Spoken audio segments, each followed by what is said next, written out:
Welcome to the Wholistic Productivity Podcast. I'm your host, Chris LeBrun, helping you achieve your goals in every area of life so you can dream big, plan smart, and live fully. You don't have a time problem. You have an energy problem. I want you to think about the last time you felt behind. I mean, really behind. Like, no matter how hard you tried, you just couldn't catch up.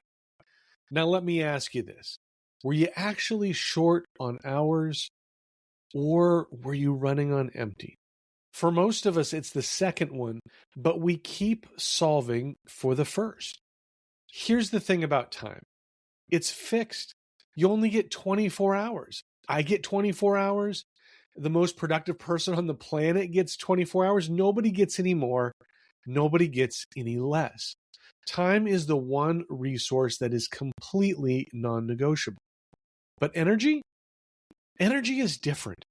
Energy is renewable. Energy is manageable. And energy is the real variable that determines what you actually get done in those 24 hours. I learned this the hard way recently, and my son has been in and out of the hospital for the last 5 months, really, fighting a stubborn infection that just won't quit. I've talked about it before, but when he's home, he's on IV antibiotics. And when he's not, he's back in a hospital bed. And as a dad or as a mom, as a parent, there's nothing that prepares you for watching your kid go through something like that. What I noticed pretty quickly was that my hours didn't change. I still had the same amount of time every day, but my capacity, my focus, my ability to show up for my work, for my family, my community, completely depleted. I was running on fumes, physically, mentally, and emotionally, and no amount of time management was going to fix that. That's when this principle hit me in a completely new way. Time is fixed. Energy is the asset. So what does that actually mean for how we live and work? It means that protecting your energy isn't a luxury. It's a strategy.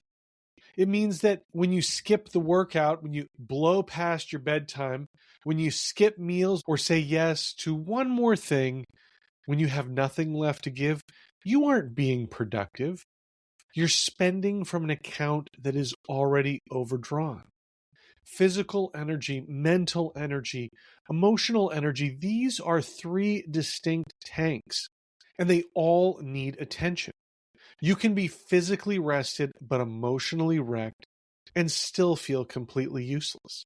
You can be emotionally solid but mentally fried and watch your focus just disappear.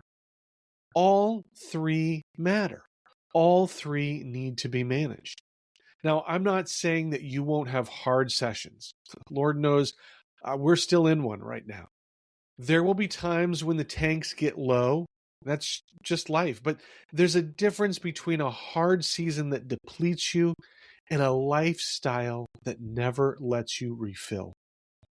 The most productive people I know are not the ones with the most hours in their day.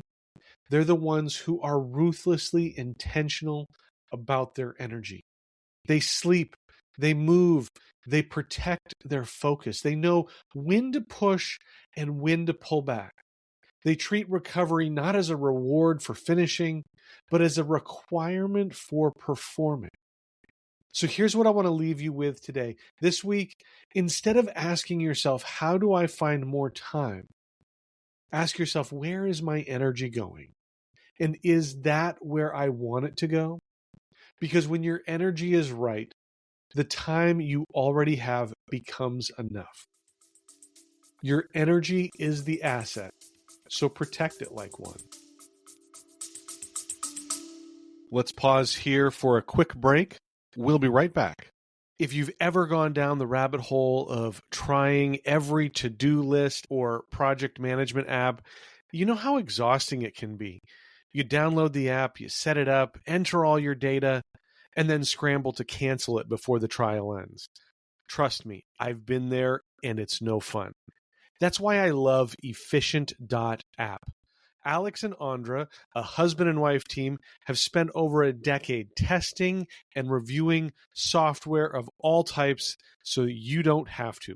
Calendars, project management, banking, planners, email marketing, you name it, they've covered it with honest reviews and side-by-side comparisons.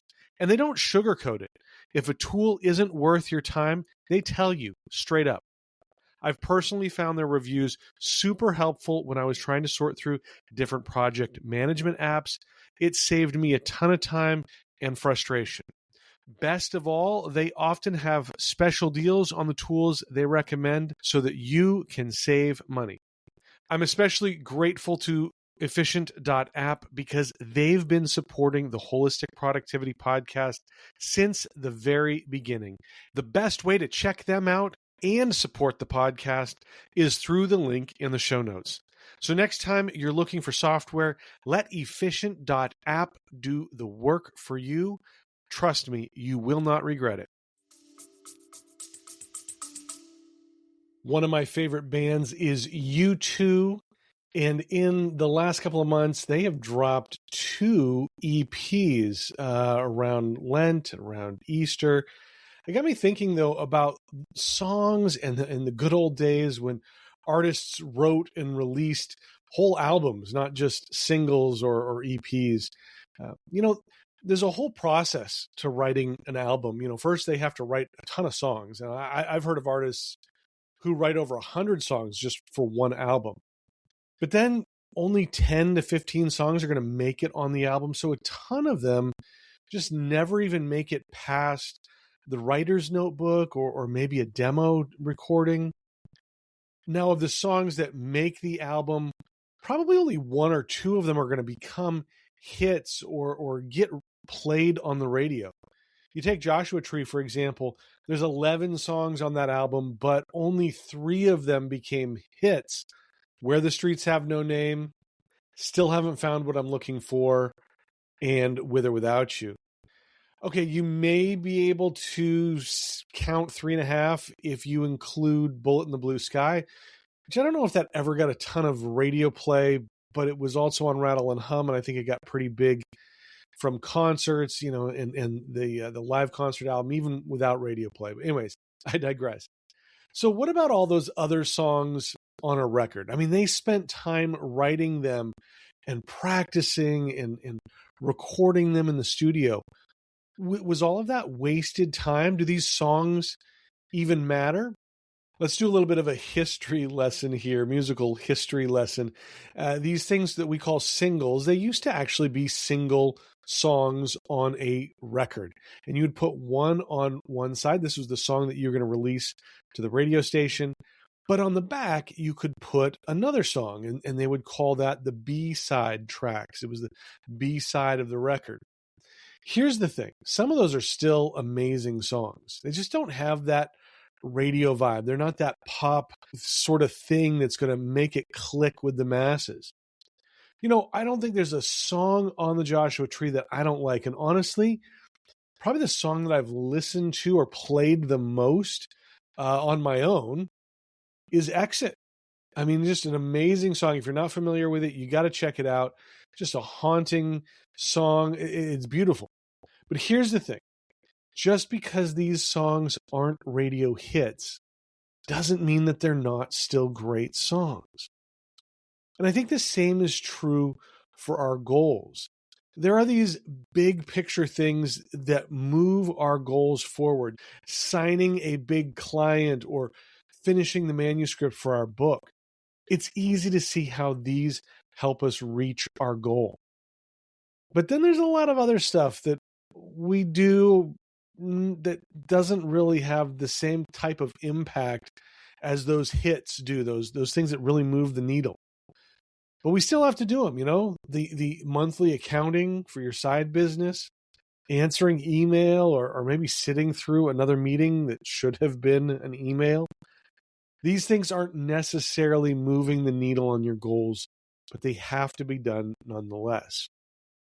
I'm assuming when U2 goes into the studio to record the Joshua Tree, they know they're not going to release Exit or Red Hill Mining Town as singles. but they still have to record these songs and put them on the album. And that means they have to put just as much effort into writing and practicing and recording those songs as they do with or without you. Because if they don't, no one's going to want to buy the album that's got a bunch of demos or low quality recordings on it. You may not want to spend time on the monthly accounting, but you can't run a successful company without doing it. No one will enjoy your hits if you can't fill out the album with the B-side projects. So remember this the next time you are dreading doing something because it doesn't move the needle on your goal. Maybe it's the thing that you dread doing, but you still have to do it. Embrace those B-side tasks and do them just like you would your primary tasks, the singles. Give them as much effort and energy as the main projects that move your goals forward, because they are important, even if they aren't critical to your goal. So that's it. That's a wrap for today's episode. Thank you so much for being here, for listening, for hanging out with me during this podcast. Make sure you check out the show notes at holisticproductivity.com/56. You can like, follow, and subscribe on your favorite podcast platform. That's how you get the new episodes every time they drop. You don't want to miss those. And if you enjoyed today's show, I'd love to see 5 stars on your favorite podcast platform or on YouTube, wherever you consume the show. I'd love to see you give us a rating. That's the best way for people to find the show, and it just helps them to discover it, and that's huge. You can follow at Wholistic Productivity on Instagram, Facebook, Threads, LinkedIn, YouTube, and Substack, all of them there. Lots of extra productivity tips and motivation during the week. And I want to invite you to join the Holistic Productivity community. It's absolutely free, and there are great resources and people from around the world who are just like you. They're trying to reach their goals. They're trying to stay accountable and motivated, and you can help them do that. They'd love to return the favor for you. And so check that out. Link is in the show notes as well. Well, that's it. Thanks again for listening. As always, my reason for doing the show is to help you dream big, plan smart, live fully. And I can't wait to see what that looks like. I can't wait to see how you reach your goals. So until next time, take care. We'll see you later.